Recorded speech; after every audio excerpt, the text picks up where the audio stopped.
Good day, fellow peasants, and welcome back to another Bite-Sized Bits.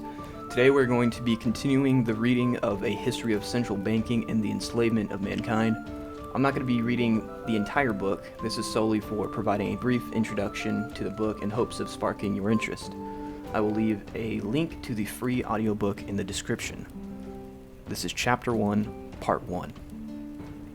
How Usury Destroyed the Roman Empire. Money, being naturally barren to make it breed more money, is preposterous and a perversion from the end of its institution, which was only to serve the purpose of exchange and not of increase. Men called bankers we shall hate, for they enrich themselves while doing nothing. Aristotle in Politics. The monetary systems of the Roman era, 753 BC to 565 AD, may be divided into three distinct periods, where units of three different metals were used as the means of exchanging goods and services. Although there is evidence of modern human occupation in the Rome area going back 14,000 years, with Neanderthals having lived there approximately 140,000 years ago, Rome as a city is traditionally said to have been founded by Romulus and Remus in 753 BC, in a region surrounding the Palatine Hills, also known as Latium. According to the legend, Romulus, who killed his brother Remus, became its first king, but later shared the throne with Titus Tatius, the ruler of the Sabines. Around 600 BC, Latium came under the control of the Etruscans. This lasted until the last king, Tarquin the Proud, was expelled in 509 BC and the Roman Republic was established. The Etruscans, a people of Aryan origin, created one of the most advanced civilizations of that period and built roads, temples, and numerous public buildings in Rome. The first money used in Rome was the cow. This was not true money, but a barter system. Many early peoples used cattle as a medium of exchange. According to the legend of Heracles in the Augean stables, the cattle kept there, over 3,000 in number, represented the treasury of King Aegeus. The Copper Age, 753 to 267 BC. As time went on, the Romans took to using, instead of cattle, irregular lumps of copper or bronze. These lumps were called as rude, rough metal, and had to be weighed for each transaction. There was an increase in trade, and Rome became one of the most prosperous cities in the ancient world. This prosperity was based on uncoined copper, later bronze, metal, which was measured by weight according to a fixed system of units. It was issued by the Roman treasury in the form of ingots weighing 3.5 pounds, 1.6 kilograms, with the full backing of the state, and was known as as signatum, stamped metal, because it was stamped by the government with a cow, eagle, or elephant, or other image. Sometimes they were made to resemble a scallop shell. In 289 BC, these ingots were replaced by discoidal, cast-leaded bronze coins, as grave, heavy metal. They represented national money and were paid into circulation by the state, and each was only of value inasmuch as the symbols on which its numbers were recorded were scarce or otherwise. This money was thus based on law rather than the metallic content, although that content was standardized and the coin did have some intrinsic value, unlike most coins today. This can be considered as an early example of the successful use of fiat money.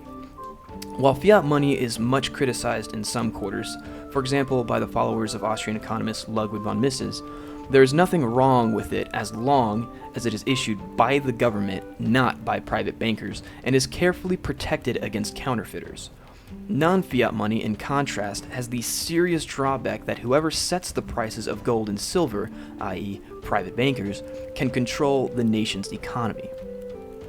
Up to 300 BC, there was an unsurpassed increase in public and private wealth of the Romans. This may be measured in the gain in land. After the conclusion of the Second Latin War in 338 BC and the defeat of the Etruscans, the Roman Republic increased in size from 2,135 square miles to 10,350 square miles, or 20% of peninsular Italy. In tandem with the expansion of its land area, the population rose from 750,000 to 1 million, with 150,000 persons living in Rome itself. A partnership was formed between the Senate and the people known as Senatus Populusque Romanus, SPQR, the Senate and the people of Rome. The political leaders were renowned for their frugality and honest virtue. The means of exchange was strictly regulated in accordance with the increase in population and trade, and there was zero inflation. Debt bondage, nexum, whereby a free man offered his services as security for a loan plus interest, and where in cases of non-payment the debt had to be worked off, was abolished after plebeian agitation by the Lex Potelia in 326 BC.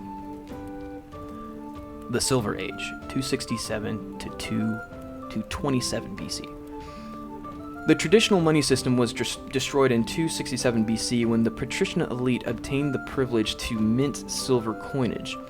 This change was typified by a patrician who went to the temple of Juno Moneta, from whence the word money is derived, and converted a sack full of silver denarii to 5 times its original value by the simple expedient of stamping a new value on the coins. He thus pocketed a very substantial difference in seigniorage for his own private account. The early Roman silver coin was known as the drachma and was modeled on a coin used in the Greek south of the peninsula. It was later replaced with a smaller and lighter denarius. There was also a half denarius called the quinarius and a quarter unit called the sestertius. Still later, the system was supplemented with the victoriatus, somewhat lighter than the denarius and probably intended to facilitate trade with Rome's Greek neighbors. There were very few deposits of silver in the Italian peninsula, and as a consequence, the Roman army had to be expanded in order to conquer territories to obtain supplies. The Roman peasants, who had provided the Republic with food independence, were drafted in increasing numbers into the army. Agricultural production, especially corn, declined, and the peasants were replaced by latifundia, which were large estates worked by slaves. Wheat also had to be imported from North Africa. Tensions about granting citizenship and enfranchisement between Rome and her Italic allies resulted in the Social War, 90 to 89 BC.